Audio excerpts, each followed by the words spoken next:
I'm 83 years old. I don't say that lightly anymore.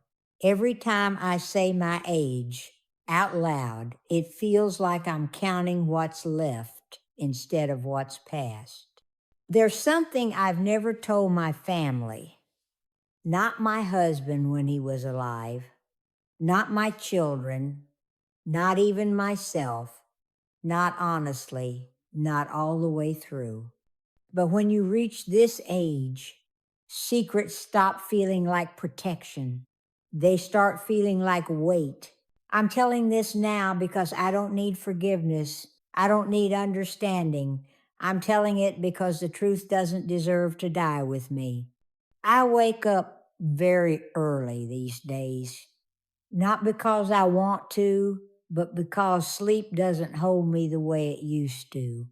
I sit at the small kitchen table, the one with the chip corner, and I listen to the house breathe. It's quiet in a way that isn't peaceful. It's just empty.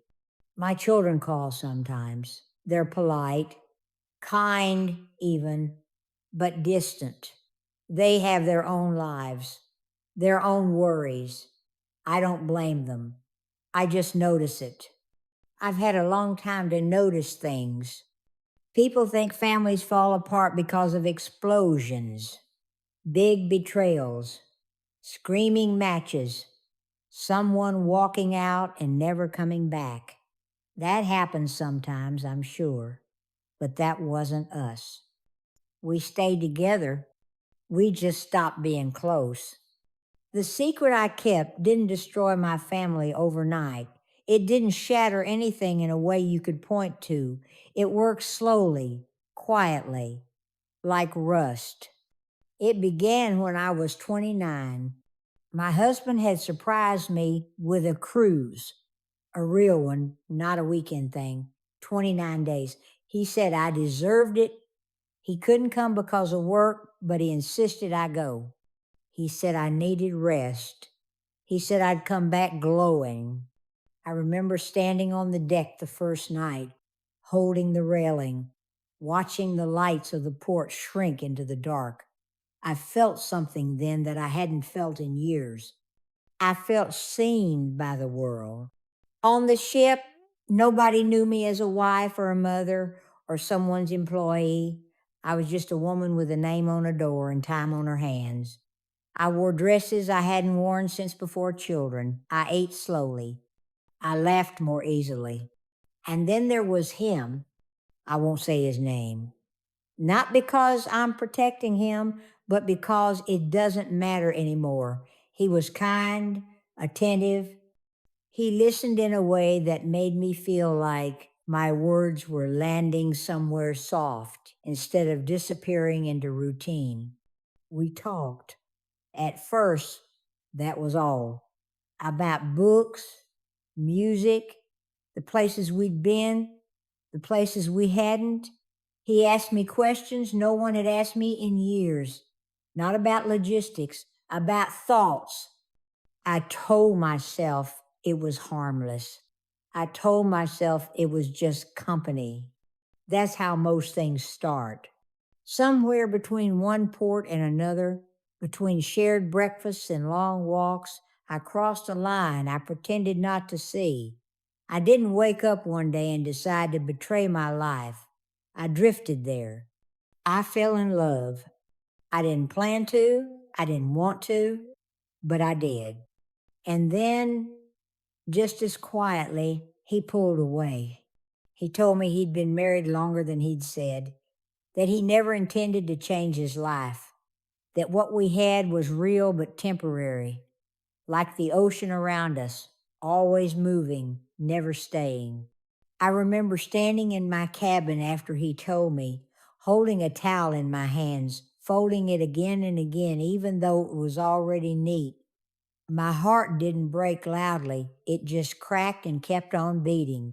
When the cruise ended, I went home. My husband hugged me at the door. He said I looked rested. He said he missed me. I smiled and kissed his cheek and carried something heavy inside me that no one could see. I thought the pain would fade. It didn't, I didn't tell my husband because I told myself it would only hurt him. I didn't tell my children because they were young and it wasn't their burden. I told myself I was being responsible, mature, strong. What I was really doing was closing a door inside myself.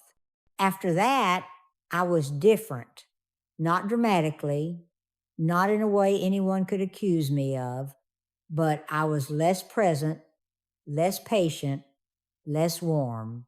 When my husband talked, I listened with half my heart. When my children needed comfort, I gave it, but it felt practiced. I started moving through my life instead of living in it. I compared everything to something that no longer existed. And that's poison. There were birthdays I attended but didn't absorb, school plays where I clapped but didn't feel proud the way I should have, dinners where we sat together but each of us was alone. My husband noticed, of course. He asked if I was tired, if something was wrong. I told him I was fine. I was always fine. Years passed, then decades. The children grew up. They learned who I was from the version of me that survived, not the one who had once been open. They learned to keep their own feelings guarded around me. I taught them that without meaning to. We didn't fight much. That's what people say at funerals. They were a good family, no drama. What they don't say is that silence can be just as damaging as shouting. My husband died before we ever had a real conversation about any of it. A heart attack, quick, no warning, no last words that mattered. I stood at his bedside and felt grief mixed with something else I didn't know how to name. Guilt, maybe, or loss layered on top of loss. That was the turning point, I suppose. Not because I suddenly became wise, but because I realized there would be no more chances to tell him who I really was or who I had been. After he was gone, I expected my children to come closer. Sometimes loss does that, but we were already far apart. There was nothing to return to. They visit, they help when needed. They're good people. I raised them, after all. But love that isn't practiced daily doesn't stay strong. Now, at 83, I understand something I didn't then. The affair wasn't the worst thing I did. The worst thing was letting that heartbreak turn me inward for the rest of my life, letting it harden me, letting it make me cautious instead of honest. I thought I was protecting my family by keeping my secret. What I was really protecting was my fear. There are things that can't be fixed. Time doesn't negotiate. People don't reset. Childhood doesn't come back once it's passed through you. I can't sit at my husband's table and tell him the truth now. I can't call my children and explain why I wasn't the mother they needed without reopening wounds they've already learned to live with. Some losses don't scream, they whisper, and by the time you hear them clearly, they've already taken everything they were going to take. If you're listening to this and you're younger than me, I won't tell you what to do. I don't have that right. I only know what I wish I had known. Secrets don't stay contained. They leak. They change the shape of your days. They show up in how you speak, how you touch, how you listen. You don't need to be perfect. You don't need to be fearless. But don't assume you'll have time to become honest later. Later is a dangerous word.